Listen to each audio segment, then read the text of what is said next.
Big boss season 7 winner పల్లవి ప్రశాంత్ రీసెంట్‌గా కొన్ని comments చేశారు. అయితే ఆయన చేసిన ఈ కామెంట్స్ పట్ల సోషల్ మీడియాలో విపరీతంగా ఆయన్ని ట్రోల్ చేస్తున్నారు. అసలు ఆయన చేసిన కామెంట్స్ ఏంటి? ఎందుకు ఆయన్ని మరోసారి ట్రోల్ చేస్తున్నారు? సో ఇదే అంశం మీద డిస్కస్ చేయడానికి ప్రెజెంట్ మనతో పాటు సీనియర్ జర్నలిస్ట్ జయదేవ్ గారు ఉన్నారు. వారితో ఒకసారి డిస్కస్ చేద్దాం. సార్ నమస్కారం సార్. నమస్తే. సార్ నన్ను సీఎం చేయండి. నేను రైతులందరూ అప్పుడే బాగుపడతారని చెప్పేసి యువతకు ఒక సందేశాన్ని ఇవ్వడం చూస్తున్నాం ఆయన.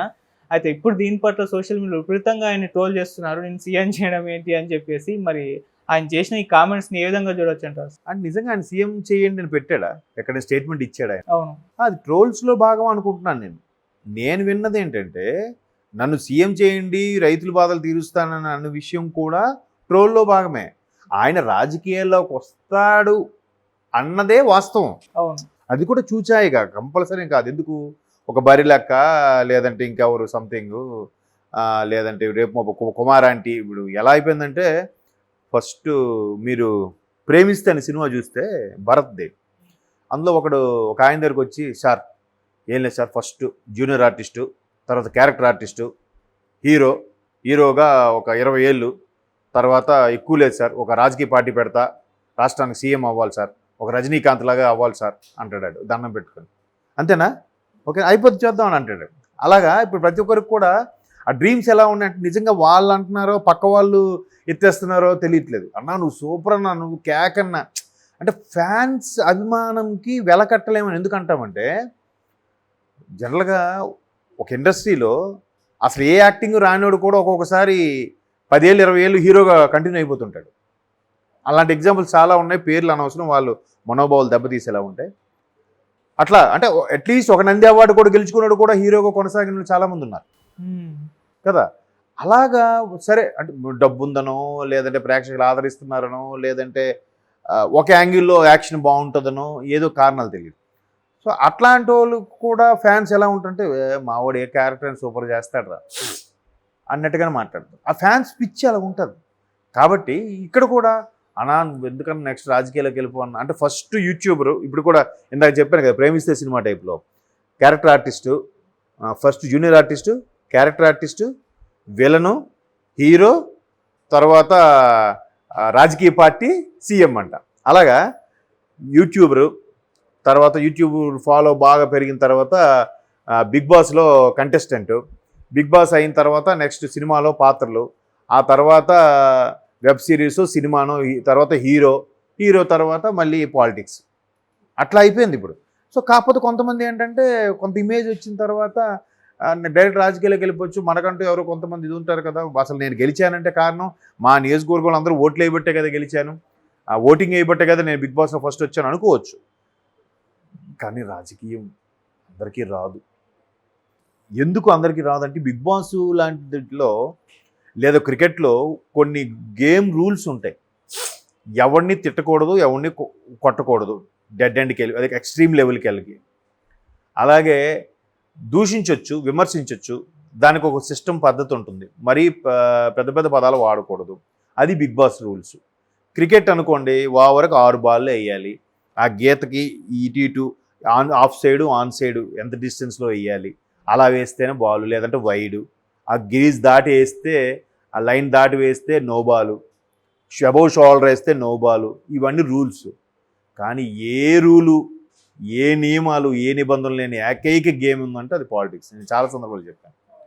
మరి దీనికి రకరకాల గేమ్స్, రకరకాల ప్లేయర్స్ ఉంటారు. ఒక్కొక్కడు మైండ్తోనే ఆడుతాడు. అందరూ కూడా మైండ్తోనే ఆడుతారు, వాళ్ళు వాక్ చాతుర్యంతోనే ఆడుతారు. ఎవడు కత్తులు నూరడు, ఎవడు బాంబులు వేయడు. బట్ మాటలతోనే బాంబులు, మాట తీరుతోనే కత్తులు నూరినట్టుగా ఉంటుంది. మరి అవన్నీ తట్టుకోగలరా? ఆయన సెన్సిటివ్ ఇప్పుడు ఒకవేళ ఆయన చేయకపోయిన స్టేట్మెంటు, ఆయన ఫ్యాన్స్ ఎవరో ట్రోల్స్ చేస్తుంటారు. అది పల్లవి ప్రశాంత్ ఫ్యాన్స్. ఇప్పుడు ఆయనకు నిజంగా అంత సత్తా ఉంటే ఆయనకి ఎందుకు అలా ట్రోల్స్ చేస్తారు? ఆయన నిజంగా ఇష్టపడితే అలా ట్రోల్స్ చేయొద్దు. ఆ సత్తా ఉంటే బిగ్ బాస్ లాంటి సన్నివేశాల్లో చిన్న చిన్న వాటికి ఏడ్ చేసుకుంటే, ఒక్కొక్కటి మాట అంటే ఇక్కడ ఇంకా అంతకన్నా భయంకరంగా ఉంటుంది కదా. ఇక్కడ ఎవడు ఎప్పుడు ఎటు నుంచి దెబ్బ కొడతాడో తెలియదు, ఎవడు ఎటు నుంచి ఏం విమర్శ చేస్తాడో తెలియదు, ఎవడు వాడు సొంత రాజకీయ లబ్ధి కోసం, ఆడ మైలేజ్ కోసం పక్కోడి మీద ఏం బురద జల్లుతాడో తెలీదు. ఏమవుతుందండి? కాబట్టి నేను అనుకోవడం, నెక్స్ట్ పల్లవి ఇప్పుడు ఎలా ఉంటుందంటే, ఫస్ట్ ఎవడో అనుంటాడు, పల్లవి ప్రశాంత్ దాన్ని ఏమంటారు బరిలోకి వచ్చింది కాబట్టి నెక్స్ట్ పల్లవి ప్రశాంత్ కూడా రాజకీయాల్లోకి వస్తాడేమో అని అనుంటాడు ఆవిడ. అది విన్నది ఇంకోటి ఎలా వింటాడు, వస్తాడేమో అన్నాడంటే వస్తున్నాడు, రే వస్తాడేమో అని మాట్లాడుకుంటున్నారా, మేబీ వస్తాడేమో కాస్త ఏమైంది పల్లవి ప్రశాంత్ రాజకీయాల్లోకి వస్తున్నాడు, ఆయన పోటీ చేస్తున్నాడు అన్నట్టుగా వెళ్ళిపోతుంది బ్యాడ్ అలాగా. సో ఇంకా దాన్ని ఆయన ఒకవేళ ఆయనకి అడిగినా నేను అవునో కాదో అని చెప్పుంటాడు కదా, దాన్ని అవి పట్టించుకోకుండా వెంటనే నచ్చనోడు ఒక రకమైన ట్రోల్స్, నచ్చినోడు ఇంకో విధమైన ట్రోల్స్. అదే అంటున్నాను, ఏదైనా అభిమానం ఉండొచ్చు కానీ పిచ్చి వరకు ఓకే, పిచ్చ ఉండకూడదు. ఆ పిచ్చ లెవెల్లోకి వెళ్తే ఇలాంటి ట్రోల్సే వస్తాయి. అవును. కాబట్టి నేను అంత నేము ఫేము లేదు, ఎందుకంటే పవన్ కళ్యాణ్ గారు లాంటివి ఓడిపోయారండి. ఇండస్ట్రీలో నాకు తెలిసి అలాంటి ఇమేజ్ ఉన్న హీరో ఎవడూ లేడు యావత్ భారతదేశంలోనే నాకు తెలిసి.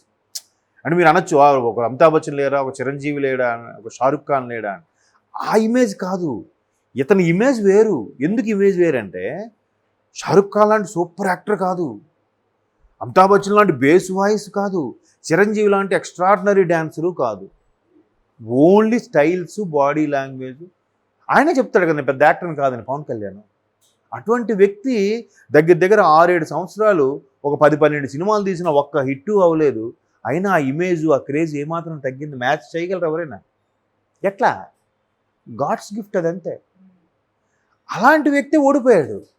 ఎన్టీఆర్ గారు ఓడిపోయారు, కేసీఆర్ గారు ఓడిపోయారు. ఇంకేం మాట్లాడతాం? వీళ్ళు నిన్నలేదు మొన్న వచ్చి వీళ్ళు కొద్దిగా ఇమేజ్తోనే దాన్ని ఏదో అంటారు వాపుని చూసి బలుపు అనుకుంటే ఎలా అని. ఎట్లా అని నేను చెప్పేది, ఎవరైతే ట్రోల్స్ చేస్తున్నారో వాళ్ళకి ఆయనకి ఆ థాట్ లేకపోయి ఉండొచ్చు.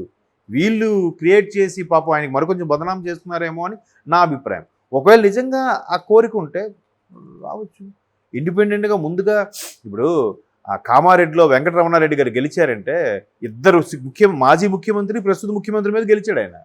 ఎలా గెలిచాడు? కరోనా టైంలో చాలా సర్వీస్ చేశాడంట ఆయన. ప్రజల కోసం స్పెషల్గా ఒక అంబులెన్స్ తెప్పించి పెట్టించాడంట. ఎవరైతే కరోనా బాధపడుతున్నారో వాళ్ళందరికీ ట్రీట్మెంట్ చేయించాడంట. తర్వాత అక్కడ ఊరిని శుభ్రపరచడాల్లోనూ, ఎవరికైనా జాబులు కావాలంటే చేయించడాలు, ఎవరైనా ఇబ్బంది పడితే వెనక్కి నిలబడ్డాలు, ఇవన్నీ చేశాడు. కాబట్టి ఇద్దరు ఉద్దండులు నిలబడినా కూడా ఈయన గెలవగలిగాడు. లేకపోతే ఒకడికి ఈయనకి జస్ట్ ఎంత 56,000 ఎంత వచ్చింది, కేసీఆర్ గారికి 52,000 ఎంత వచ్చింది, ఈయనకి 48,000 ఎంత వచ్చింది రేవంత్ రెడ్డి గారికి. జస్ట్ మార్కు తేడా అంతే కదా. ఒక 4-5 వేల ఓట్ల తేడాలో గెలిచాడు ఆయన రమణారెడ్డి గారు. ఎలా గెలిచాడు మరి? ఆ మాత్రమే చేయబట్టి కదా. అలా కాకుండా పల్లవి ప్రశాంత్ నేను బిగ్ బాస్లో గెలిచాను అని నేను ఏదైనా చేస్తే ఓకే.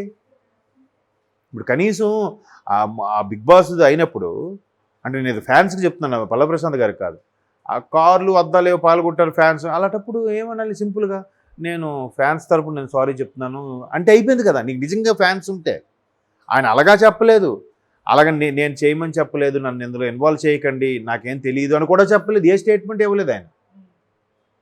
ఇప్పుడు లేదంటే బాబు ఇక్కడ జనాలు ప్రాబ్లం అవుతుంది, బయటికి రాగానే ఆయనకి సన్మానం ఊరేగింపు అన్నారు కదా, బాబు అవన్నీ ఇబ్బంది అవుతుంది, పోలీసులు అప్పటికి చెప్పారంట, చెప్పినా కూడా వినలేదు దాని మీద, అందుకే కేసు ఫైల్ చేశారు ఆయన.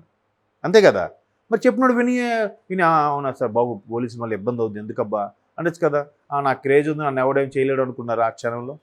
మళ్ళీ ఆయనే కదా అరెస్ట్ అయింది, ఫ్యాన్స్ని ఎవరిని అరెస్ట్ చేయలే. ఎవరైతే అద్దాలు పాల్గొట్టారో, ఎవరైతే మిస్బిహేవ్ చేశారో తోటి ఆర్టిస్టులతో, వాళ్ళని ఎవరేం అనలేదు కదా. కాబట్టి దానికి ఎగ్జాంపుల్ మీ మీడియా వాళ్ళకి కూడా ఎవరికో దెబ్బలు తగిలే, కెమెరా ఏదో పాడైందని కూడా అనుకున్నారు.